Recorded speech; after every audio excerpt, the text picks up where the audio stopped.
Good morning, good morning. It is Friday. It's Friday. It's Friday, August 6th. And it's so good to be here with you in my kitchen. Good morning, Leanne. Good morning. And I have my coffee. I hope that you guys have your coffee too. Good morning, Joyce.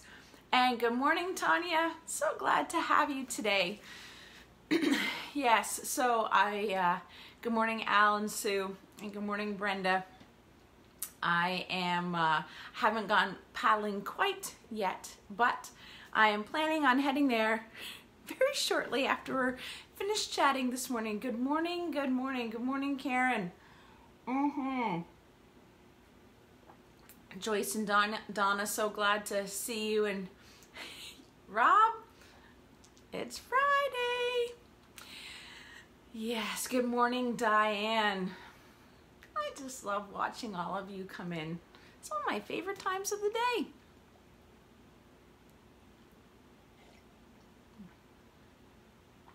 I just really like a good cup of coffee in the morning. Good morning, Paul and Sue. And good morning, Sandy. I just want to stand here and hug y'all. Good morning, Frida. So this summer, I am reading through The Lion, the Witch, well, here we go, The Chronicles of Narnia. And last week I finished The Lion, the Witch, and the Wardrobe. And you might be thinking, okay, well, what does that have to do with being in your kitchen? I'm going to make the connection for you. When I was younger and my grandmother was still alive, she had a cookie cabinet. Did any of your grandmas or moms have like that? Or maybe you still have it because your grandma or your mom had this. A cookie drawer or a cookie cabinet. So my grandmother had a cookie cabinet. You would walk in the door and it was at the far side of the kitchen and it was on the top shelf and you had to get on a chair to get it. Like it was out of reach. And yet Grandma would let us climb up on a chair to get a cookie. So that's my first question this morning. Do any of you have memories of your grandma or your mom or your dad with a cookie cabinet where they would keep all the really sweet stuff, the goodies, the candy?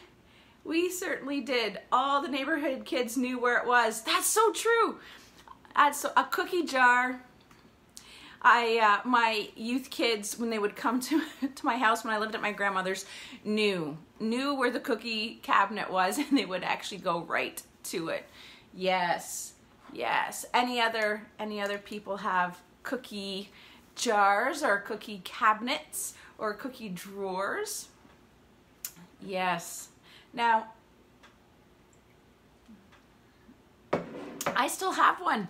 I still have one where all of the sweet stuff goes. This one.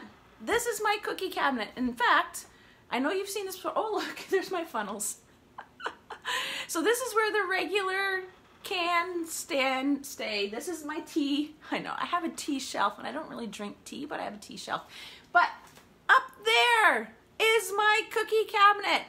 And there's a reason why it's like up on the top shelf, so that I find it difficult to reach, right? Right? And sometimes I even forget about what's up there. Like I opened it up this morning, I'm like, what? And I actually have chips. I have 2 bags of chips. That's nice. I had no idea I had that many, right? Good to know if we visit. And I have, but this isn't actually what's in here. What's in here? Okay, these are so addictive, these little Lindor. And so I have Hershey Kisses and a Ferrero Rocher, right? In a deceptive container to stop me from eating them on the top shelf where I can't reach. I think there's there's one more. More chocolate. Right? And I put them, I think that's everything. But you know what I do sometimes? This is what I do. And I'm like, is there anything else?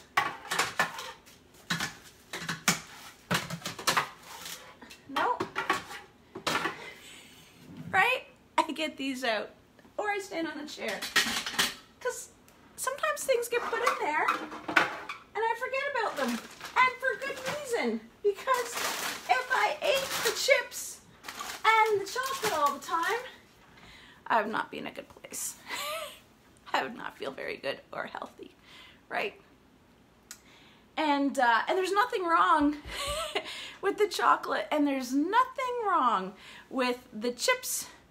But if I eat them all the time, then I'm going to get sick to my stomach, and my skin isn't going to be very good, and my fat cell count might increase, and I'm going to become lethargic. My brain isn't going to work right, right? Like, so there's nothing actually wrong with a piece of chocolate, and there's nothing wrong with a thing of chips. But if we gorge ourselves on them, right, it's not good. And it actually creates almost a dependency on those things, right? We start to put our comfort in things that should never really bring us comfort. And so I'm reading through The Lion, the Witch, and the Wardrobe. And Edmund, so for those of you, I'll do a very quick synopsis. Edmund, there's 4 children, Peter, Susan, Edmund, and Lucy. Lucy finds her way into Narnia through the wardrobe, and her brother, Edmund, finds his way after her, but he doesn't know, they don't know that they're together. What we do know about Edmund at this point in the story is that he's troubled. He's not getting along with his siblings. He actually feels kind of left out. He's kind of want to label him as the angry one. There's something in his heart that is sort of pushing him away from his siblings. You know, instead of looking on the positive side of things, he kind of looks on the negative side of things. And we learn later on at the end of the book that Lucy, actually, when everything gets resolved, that Lucy says, Edmund became the boy that he was before he went away to that terrible school. So something had happened at school that had hurt his heart.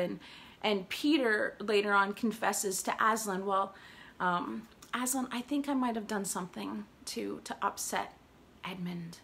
So in Edmund's life, bad things had happened. He had been at odds with his siblings, right? We've probably done that. And he had been hurt at school. But the thing that Edmund did is he actually held on to those things. He held on to those hurts, the hurt of his brother and the hurt of whatever happened at school. And sometimes the hurt of a family member can actually open us up to greater, I want to say, up to things that we might have never done before. So maybe Edmund had been hurt by his brother teasing him or putting him down. He goes off to school and sort of hangs out with kids that, you know, accept him, but kids that he really probably shouldn't be hanging out with, and it just adds to the bitterness, right? And so he finds himself in Narnia. It's winter, so he's cold. He's alone. There's no one with him. He's scared, right? He's in a brand new world. Like, he's never been there before. This is not England. He is angry. And so you put all of those things in there, and he might be a little hungry, because I think 10-year-old boys, don't they just have a hollow leg? Like, don't they just start eating at 10 and stop eating at 16 or 17, 21, something like that? Those of you who have boys, you will know. So he's probably hungry, angry, lonely, maybe a bit tired, definitely scared, right? And up comes the White Witch, and she says, "What are you?" And I'm a boy. And all of a sudden the White Witch is like, I need to take this boy out. And how do I do it? I'm going to play on the sore spots. I'm going to bring him comfort in all of those areas that he is struggling with. So what would you like best to eat, right?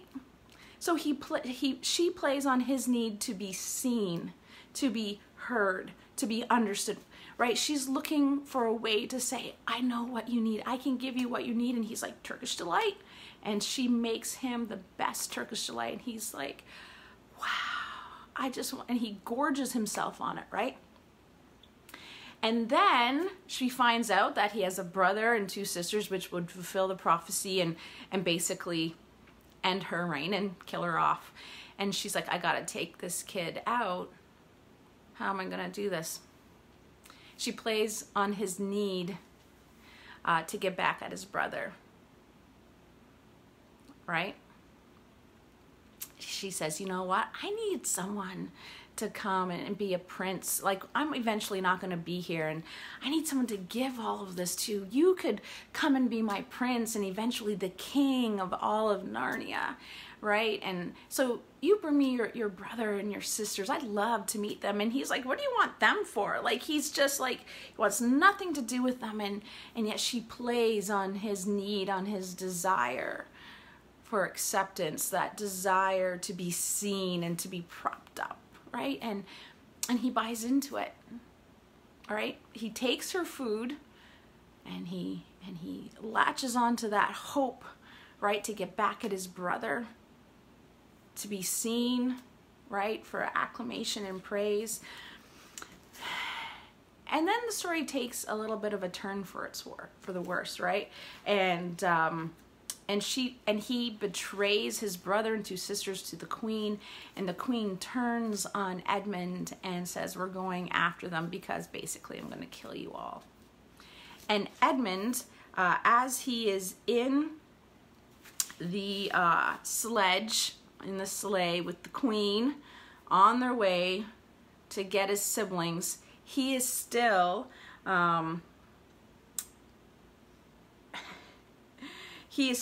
trying to convince himself that maybe she is still good, because that's what he's done all along the way. He has convinced himself that the queen is really okay, even though Lucy, his sister, comes to him and says, you know, there's this terrible queen who's made Narnia all winter and never Christmas, and she's terrible. She's actually the witch. And because Edmund had been with the witch and he was trying to convince himself, no, that's not true, even though he knew in his heart it was true. He was like, no, that's not true. To the point that he actually, when they get back to his siblings, that he actually lies and says Lucy's lying. And it's just this terrible, terrible journey that Edmund is on. And it says, all the things he had said to make himself believe that she was good and kind and that her side was really the right side sounded to him silly now. He would have given anything to meet the others at this moment, even Peter. The only way to comfort himself now was try to believe that the whole thing was a dream and that he might wake up at any moment. And as they went on, hour after hour, it did come to seem like a dream. And I remember hearing that part in the text and thinking to myself, how many times have I tried to self-comfort myself, right? When I'm hungry, angry, lonely, tired, or bored, or scared. And I try to convince myself, whatever it is I'm doing, whether it's eating cookies or chocolate or playing too long on our video game or scrolling too much on Facebook or spending too much on Amazon. And I try to convince myself, no, if you just get this book, you'll learn something, you'll be a better person. If you just eat that Ferrero Rocher, your insides will feel better. If you just scroll a little bit more on Facebook, you're going to find something that'll be encouraging and build you up, or push someone else down to make you feel good. And it's interesting, often before all of those choices, the idea comes to my mind, why don't you pray? Why don't you kneel down and worship? Why don't you turn on a worship song? And I'm like, oh no, I'll do that later. And the later never comes, because I get caught up in the bad decisions that I make when I'm hungry, angry, lonely, tired, bored, or scared. And the choices that I make during those times in my life are never really that good, right? I convinced myself, like Edmund, oh, no. They're going to fix whatever is wrong on the inside of me, right? They're going to fix the hunger, the deep spiritual hunger. They're going to fix the loneliness. They're going to fix the anger. They're going to fix the loneliness. They're going to fix my being bored. And it's not true, right? The witch knew exactly how to get to Edmund. And Satan, the enemy of our souls, knows exactly how to get to us. And he knows what we do when we are hungry, angry, lonely, tired, bored, or scared. He knows. And he plays on, like, it's almost like a leverage, right? It's like he pushes that button. He's like, if I can just get them to get her to get her eyes off of Jesus, she's not going to experience a deeper intimacy with the Lord and a true fulfillment of her soul. So I'm gonna give her a new video game on her phone that's gonna distract her. I'm gonna make her feel guilty for the text messages she hasn't responded to that really should wait till tomorrow. I'm going to remind her about the M&Ms that are in the freezer. And so every time she opens the freezer door, they're there. I'm going to distract her. And I sit with Edmund in that point, and I try to convince myself that all those things are good. They're going to satisfy me. And so my hope and prayer for today are 2 verses, is that I would guard my heart because it is the wellspring of life. It says, with all vigilance, guard your heart because it is the wellspring of life. And it says to seek first God's kingdom, and everything else will be added unto you, right? Matthew 6:33. So when we put God's kingdom first, right, our hunger needs will be met in a good and healthy way. Our anger needs, God's actually going to point out to us. When we put him first, he's going to say, Jen, you're angry because ... Are you willing to forgive rather than growl at that person, rather than talk about that person, right? He's going to meet those needs for loneliness. When I put him first, right, he's going to meet my need for loneliness, either through the power of his Holy Spirit, personally, or maybe it'll be through a friend. And when I'm tired, he actually will give me rest, right? He'll lift off those burdens. The same was when I'm scared, when I'm bored. Like, he's going to meet all of those needs, but we need to seek him first. Seek him first. We need to guard our heart because it's the wellspring of life with all diligence.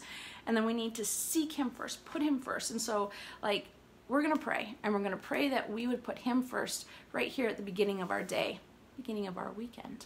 Lord,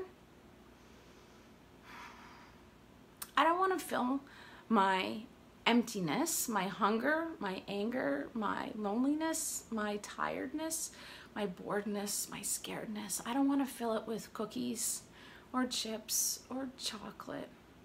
I don't want to fill it with video games and scrolling on Facebook. I don't want to fill it with conversations that puff up myself. Lord, I need to seek you first. And Lord, where my experiences have caused hurt and I'm living out of that hurt rather than living out of your healing, would you in your gentleness show that to me? And would you help me to go where you are leading me?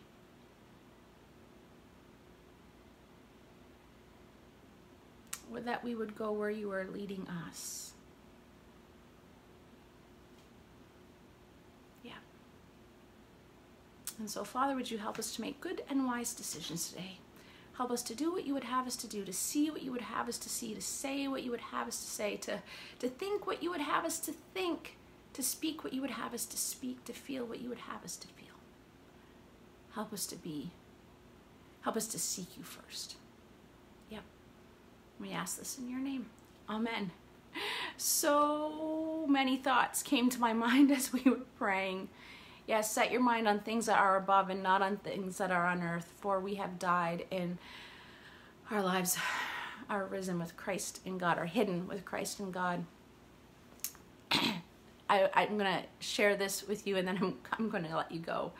The second glance, something that often will draw us away, right? The second glance, because our minds see something, a cute boy or a cute girl, and it's the second glance, and it's like, oh, and then our minds start doing things, right? Especially in the summer, right, where people are wearing less clothes, and you're like, come on, people. And in those moments, I literally have to say, God, I'm sorry for the second glance. I don't want to go where those thoughts could lead me, right? Because it's not just about food. It's not just about scrolling on Facebook.